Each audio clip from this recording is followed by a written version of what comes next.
Hello friends, स्वागत है आपका जी के स्टडी आईक्यू में। आज हम पढ़ाने वाले हैं एनसीईआरटी का सार संग्रह और हम पढ़ा रहे हैं फिजिक्स। आज का चैप्टर है ऑप्टिक्स, प्रकाशिकी। ठीक है। और इसके पहले के क्लास में इसके पहले के सारे चैप्टर को हम लोग पढ़ा चुके हैं और आज हम पढ़ाएंगे प्रकाशिकी। ठीक है। इसमें सबसे पहला सवाल दिया हुआ है,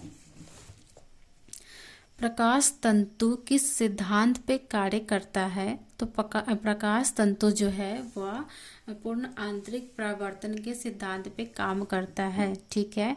मृग मरीचिका किसका उदाहरण है। तो मृग मरीचिका जो है वह प्रकाश का पूर्ण आंतरिक परावर्तन का उदाहरण है। प्रकाश तरंगों के वायु से कांच में आने पर मतलब जाने पर उनके कौन से गुण प्रभावित होते हैं। सवाल है, प्रकाश तरंगों के वायु से कांच में जाने पर उनके कौन से गुण प्रभावित होते हैं। तो उसका तरंगदैर्घ्य और वेग ये दोनों ही प्रभावित होता है। ठीक है। जब प्रकाश एक माध्यम से दूसरे माध्यम में प्रवेश करता है तो उसकी आवृत्ति अपरिवर्तित रहती है। ठीक है। जब प्रकाश एक माध्यम से दूसरे माध्यम में प्रवेश करता है तो उसकी आवृत्ति अपरिवर्तित रहती है। नेक्स्ट है, निर्वात में प्रकाश की गति कितनी होती है। तो निर्वात में प्रकाश की जो गति है वो होती है 3 × 10⁸ मीटर प्रति सेकंड। निर्वात में होती है प्रकाश की गति 3 × 10⁸ मीटर प्रति सेकंड। प्रकाश संश्लेषण की क्रिया में ऊर्जा का रूपांतरण किस प्रकार होता है। तो प्रकाश संश्लेषण की क्रिया में ऊर्जा का जो रूपांतरण है वह प्रकाश ऊर्जा से रासायनिक ऊर्जा में होता है। दाढ़ी बनाने के लिए किस दर्पण का प्रयोग किया जाता है। तो अवतल दर्पण का प्रयोग किया जाता है। प्रकाश सजावट के लिए विसर्जन लैंपों में किस गैसों का प्रयोग किया जाता है। तो नियोन का प्रयोग किया जाता है। लाल रंग की तरंगदैर्घ्य सबसे अधिक जबकि बैंगनी रंग की तरंगदैर्घ्य है सबसे कम होती है। क्षितिज यानी होरिज़न के समीप सूर्य एवं चंद्रमा के दीर्घवृत्ताकार दिखाई देने का क्या कारण है। तो प्रकाश के अपवर्तन के कारण ही जो क्षैतिज के समीप सूर्य एवं चंद्रमा के दीर्घवृत्ताकार दिखाई देने का कारण है। वास्तविक सूर्योदय से कुछ समय पहले ही सूर्य क्यों दिखाई देने लगता है। तो प्रकाश के अपवर्तन के कारण। खतरे के संकेतों के लिए लाल प्रकाश का प्रयोग क्यों किया जाता है। लाल प्रकाश का प्रकीर्णन सबसे कम होता है इसलिए।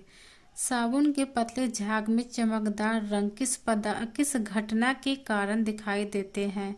तो बहुलित परावर्तन और व्यतिकरण के कारण।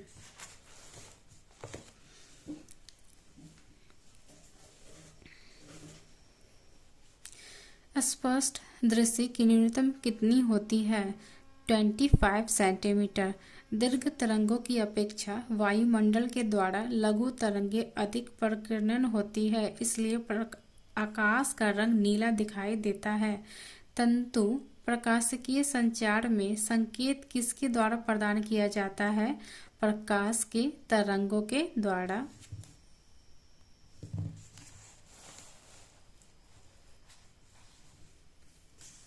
विभिन्न माध्यमों में प्रकाश की चाल।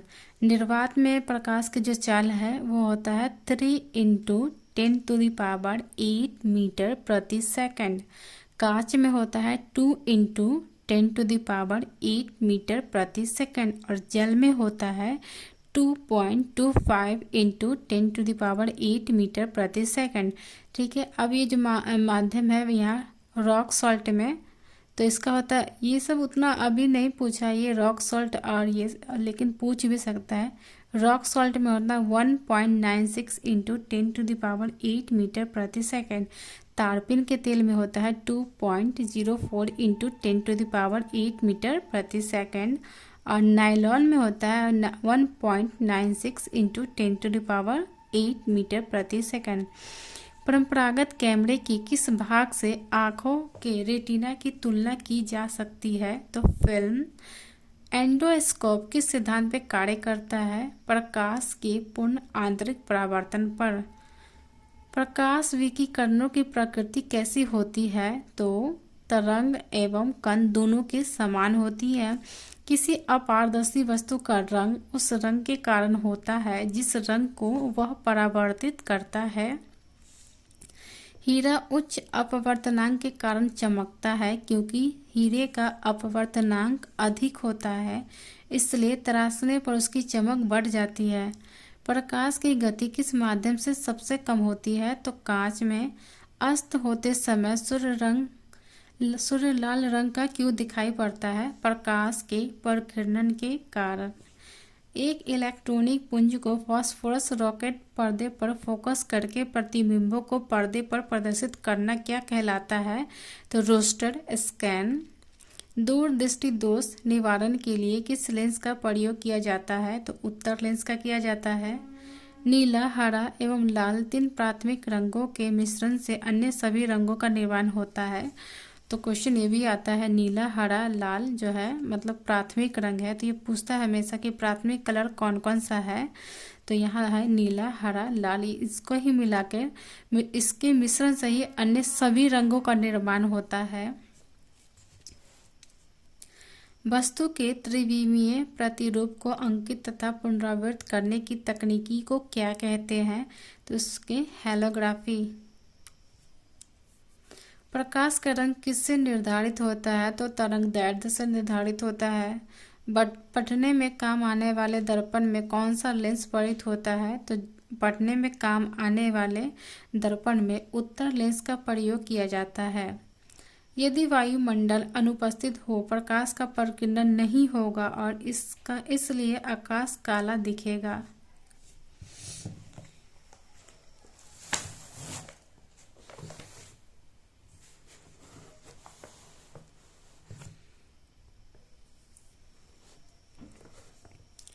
दूरदर्शन के संकेत एक निश्चित दूरी के बाद क्यों नहीं मिल पाते हैं? पृथ्वी की सतह वर्गाकार होने के कारण। दूरदर्शन प्रसारण में श्रव्य संकेतों का संप्रेषण करने के लिए किस तकनीकी का प्रयोग किया जाता है? तो आवृत्ति मॉड्यूलन। किसी व्यक्ति का पूरा प्रतिबिंब देखने के लिए एक समतल दर्पण की न्यूनतम ऊंचाई कितनी होती है? तो व्यक्ति की ऊंचाई की आधी होती है। वाहनों में पृष्ठ दृष्टि दर्पण के रूप में दृश्यावलोकन के लिए उत्तल दर्पण का प्रयोग किया जाता है। दृष्टिपटल पर किस प्रकाश का चित्र बनता है? तो वस्तु मतलब किस प्रकार का चित्र बनता है? तो वस्तु से छोटा व उल्टा बनता है। किस रंग के प्रकाश की ऊर्जा सर्वाधिक होती है? तो नीला प्रकाश की जो ऊर्जा होती है सर्वाधिक होती है। एक आँख की अपेक्षा 2 आँखों से देखना अधिक स्पष्ट होता है, इसका क्या कारण है? इससे देखी जाने वाली वस्तु की दूरी और गहराई का सही अनुमान होता है। वायुमंडल में प्रकाश के प्रकीर्णन का प्रमुख कारण क्या है? वायु में उपस्थित धूल कण। अंतरिक्ष यात्री को आकाश का रंग कैसा दिखाई देता है? तो काला दिखाई देता है। निकट दृष्टि दोष को दूर करने के लिए अवतल लेंस का प्रयोग किया जाता है। लेंस की क्षमता डायोप्टर में मतलब इसका इकाई क्या है? तो डायोप्टर है। बैगनी रंग का ये तरंगदैर्ध्य दिया हुआ है, ये उतना इम्पोर्टेंट नहीं है। बैगनी रंग का कितना होता है? तो 3900 एंगस्ट्रम से 4460 एंगस्ट्रम तक होता है। नीला, आसमानी, हरा, पीला ये सब दिया हुआ, ये नहीं पूछता है उतना। तो अब यहाँ देखेंगे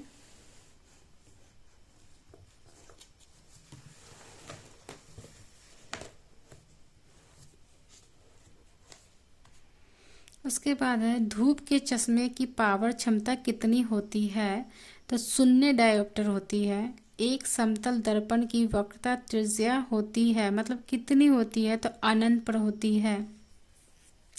प्रसारी ब्रह्मांड की संकल्पना किस सिद्धांत पर आधारित है? डॉपलर प्रभाव पर आधारित है। जल में वायु का बुलबुला किस प्रकार के लेंस की तरह व्यवहार करता है? तो अवतल लेंस की तरह। खोज बत्ती यानी सर्च लाइट में कौन सा दर्पण प्रयुक्त होता है? अवतल दर्पण प्रयुक्त होता है।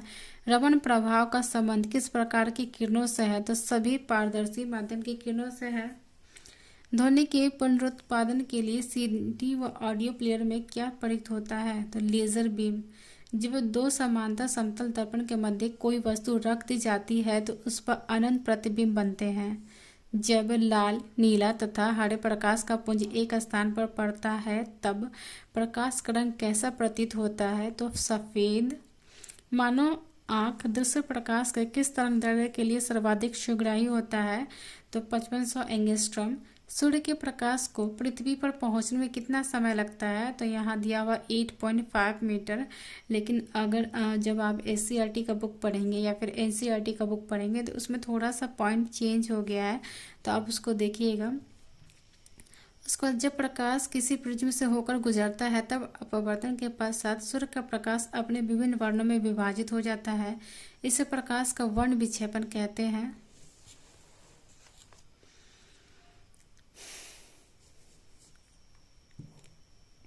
तथा प्रकाश के प्राप्त विभिन्न रंगों का समूह वर्णक्रम या स्पेक्ट्रम कहलाता है। चंद्रमा से आने के बाद प्रकाश हम तक कितने समय में पहुंचता है? तो ये चंद्रमा के प्रकाश का पूछ रहा है, ध्यान दीजिएगा। सूर्य के प्रकाश का नहीं पूछ रहा है, ये चंद्रमा के प्रकाश का पूछ रहा है और चंद्रमा के प्रकाश का था 1.3 सेकेंड। ठीक है। उसके बाद इंद्रधनुष के रंगों का सही अनुक्रम क्या है? तो बैगनी, नीला, आसमानी, हरा, पीला, नारंगी एवं लाल। इंद्रधनुष बनने के लिए वर्ण विक्षेपण, अवतल अपवर्तन एवं पूर्ण आंतरिक परावर्तन आदि भौतिक परिघटनाएं उत्तरदायी होती हैं। सूर्य से आने वाली प्रकाश किरणों को किस दर्पण की सहायता से एक बिंदु पर केंद्रित किया जा सकता है? तो अवतल दर्पण से। पूर्ण सूर्य ग्रहण के समय सूर्य को नंगी आंखों से देखने से आंख में क्षति पहुंचती है। रेटिना के जलने के लिए सूर्य की कौन सी किरणें उत्तरदायी है? तो पराबैंगनी किरणें। उसके बाद है आकाश के परावर्तन तथा जल के कणों द्वारा अधिक प्रकीर्णन के कारण समुद्र नीला प्रतीत होता है। आज की क्लास में इतना ही। Thank you class.